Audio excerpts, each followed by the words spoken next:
Navim Necla Kayaye, Ustayı Hasirame. Karê ku em dikin Hasîrê Diyarbekirê 4 sal berê pêşkêmer çêkirine. Ji pêşkêmera jî ji Ermeniya re derbas bûye. Ana jî ja derbas me bûye, em yekbûne. Berê zilama çê dikir. Vî îşî berê zilama dikir, vay çend salê ja pîreka destavê çê dikin. Yani di wê ewkê de em şanslî dibînin. Me vî îşî hîn kiriye, vî karî hîn kiriye em çê dikin. Em çawa çê dikin, em zîv ji İstanbulê tê ji me re. Em wî zîvê diherînin, em têlê çê dikin, hêdî temamî bi desta çê dibe. Tişkî bi makîre çê nabe, temamî bi desta çê dibe. Paşê em hêdî binî datînin, em du dake zîvî çê dikin.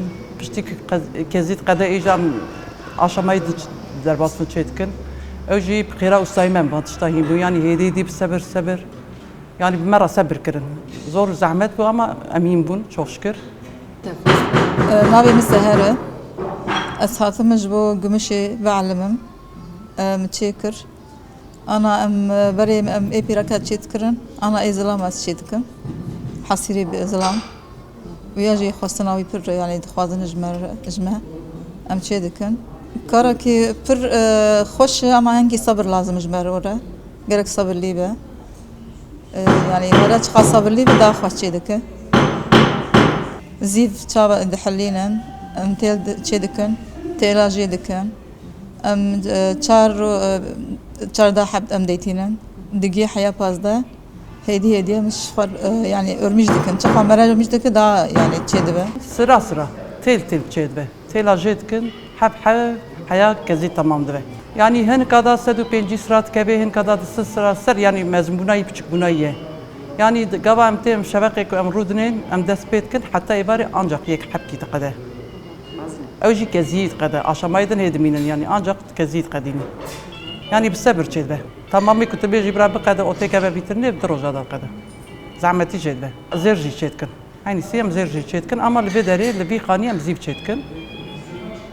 Atölya me de jî em zêr çê dikin. Têlê xwe derbasî hevdû dikin, em qeynaq dikin. Qeynağa wî dihellînin, em tedî yani kîlekî wî em xweş çê dikin. Toqmaq lê dixin. Ondan sonra em didin ustayê me jî ew jî hîn da ew jî em çika wî heye. Toqê wî hene vana jî deytîne ew jî kilîta wî heye. Ez dixwazim usta be bi maneke. Heya usta heya cî vekim xwedî mezine. Ama me re dixwazim. Sanki jin ji me re destê jina sanki daha xweş tê, bi destê jina dikeve sanki. Yani ez zana dibim çawa yani berê ew nekirine, nîşanê jina nedane ya jin hîn nebûne.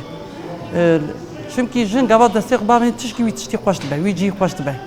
Bi bîna pire çê dikin, zanin, mesela tiştê ku zilam nebînin, pîrek dibînin xetayî wî mesela. Berê ku tiştê dijî ku çêkirine, êlîşiya çêkirine, dantêla çêkirine, tişta çêkirine, ji ber wî xetayî xwe jî dibînin.